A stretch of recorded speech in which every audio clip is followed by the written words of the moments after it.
Good morning, dear children. How are you all? I hope you all are fine and safe at your home.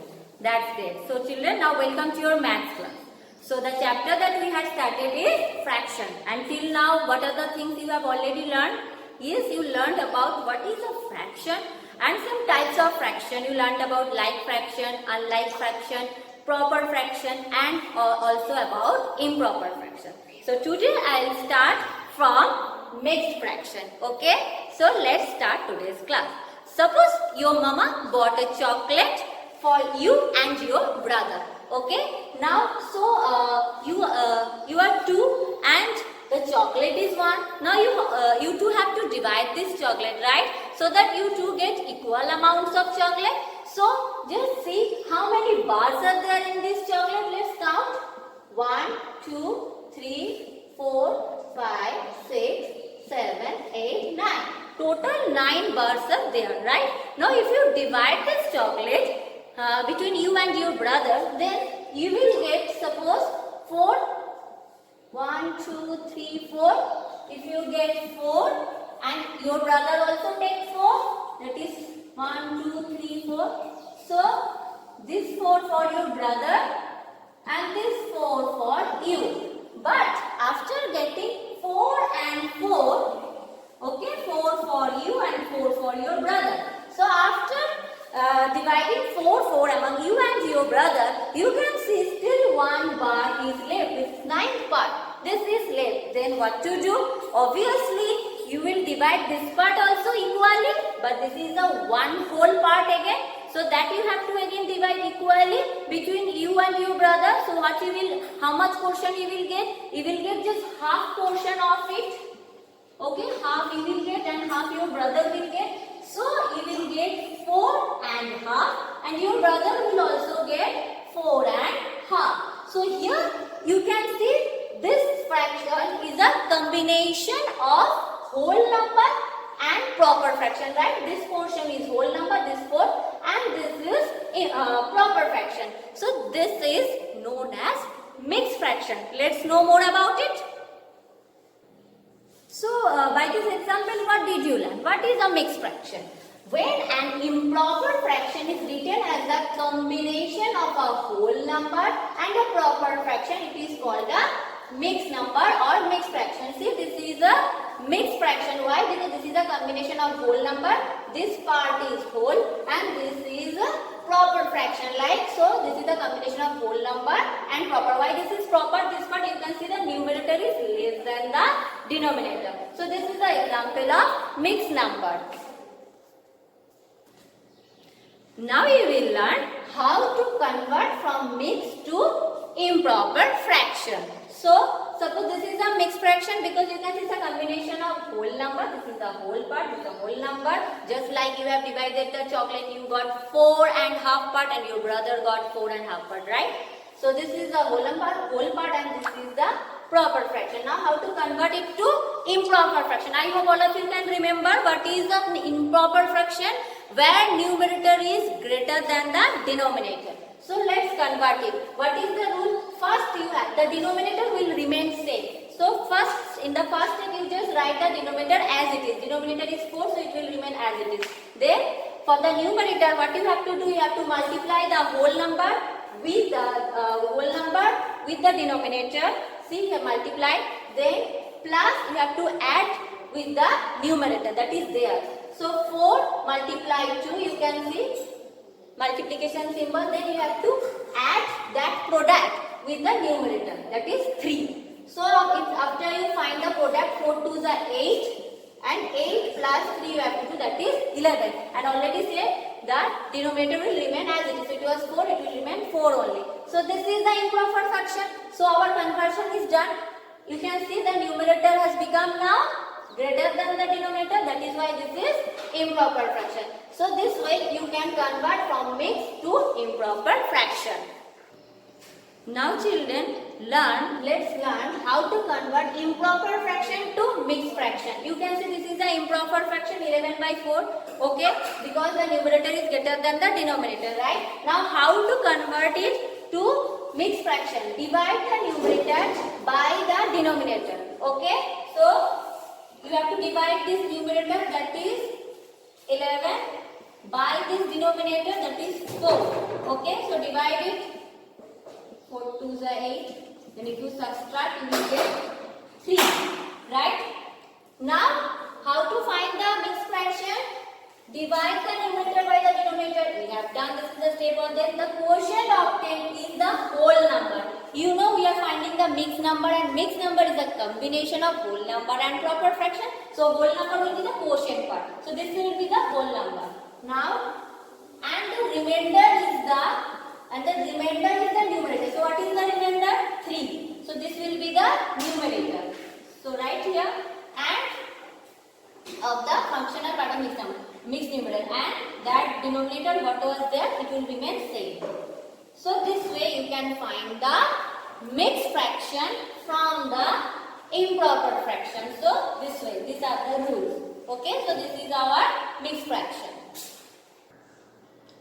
So children, you have learnt about conversion of mixed fraction to improper and improper to mixed, right? Now let's learn about equivalent fraction. So to learn this, first tell me what you can find on the board. You can see this rectangular shape is equally divided in 2 parts, and this same shape is divided into 4 parts. 1, 2, 3, 4. And that same shape again divided into total 16 parts. Okay, total 16 parts. But if you check the fraction of the shaded portion, so you can see this is what? If the how to represent the fraction of the shaded portion of this rectangular shape, that is 1 by 2, that is half. 1 and 2 this portion. Okay, and here the shaded portion is 2 by 4, 2 upon 4, because only 2 boxes, 2 equal parts, out of total 4 equal parts are shaded, so it is 2 by 4. Here you can see total 8 parts, out of 16 equal parts are shaded, so it is represented as 8 by 16. You can see these all are represented in different values of numerator and denominator, but you can, if you observe carefully, you can see these all are actually equal. This part is actually equal. These are same in both the cases, but they are representing in different way. So this type of fractions are called equivalent fraction, where actually the value is same, but they can be represented by different way, by different values of numerator and denominator. Okay. So children, you have learned what are actually equivalent fraction. Now suppose if you get this kind of question, write 3 equivalent fraction of 3 by 4. So 3 by 4 is there. Now you have to find some equivalent fraction of this. Okay, means the value will be remain same, but the numerator and denominator will be different. Okay. So how to find? To find the equivalent fraction of any given fraction, you have to either multiply or divide by the same number by the denominator also, numerator also. Suppose I am giving example, you have to find the 3 equivalent fraction of 3 by 4. So you can multiply 2 with both numerator and denominator. So what you are getting? 3 2s are 6, 4 2s are 8. So this is the one equivalent fraction. So we have multiplied 2 with by both, by numerator also, denominator also. Now how to find the next one? Again you can multiply by any other number, but by both numerator and denominator. So 3 multiply 3 and 4 multiply 3. 3 3s are 9, 4 3s are 12. So this is also equivalent fraction of 3 by 4. This is also equivalent fraction of 3 by 4. This way you can find a number of equivalent fraction of any given fraction. So children, you have learned how to find the equivalent fraction of any given fraction. Now let's learn how to check whether two given fractions are equivalent or not. Suppose let's check 3 by 4 and 6 by 8. 3 by 4 and 6 by 8. Are they equivalent? How to check? You have to simply find the cross product. What is that? This way. You have to multiply 3 with 8, the numerator with the denominator, and here again with this fraction, numerator with the denominator, like this way. So if you multiply 3 with 8, this one, 3 multiply 8, then 6 multiply 4. So if you get in both the cases same result, then these two fractions are, we can say, equivalent fraction. Here in this case 3 8s are 24, 6 4s are 24. So these fractions are equivalent. So now let's take another one. 3 by 7 and 7 by 11. Are they equivalent? Again you have to find the cross product, means multiply 3 with 11, then 7 with 7. So if you do 7 multiply 7, that is 49, and 3 multiply 11, that is 36. So 49 is not equal to 33, right? So we can say these two fractions are not equivalent fraction. I hope you all are enjoying to learn about equivalent fraction, right? So let's learn some more type of problems related to equivalent fraction. So you have to find the missing numeral here. Okay, you can say 12 by 20 equal sign. Okay, then another fraction, this one is missing. The numerator is missing, but the denominator is given. So as there is equal sign, that means it is said that these two fractions are equivalent. But here the numerator is missing, that you have to find. What you can check, the denominator is given here. So you can check it is less than the given denominator. Here 20 is there, here 5 is there. So 5 is less than 20, right? So what you have to do?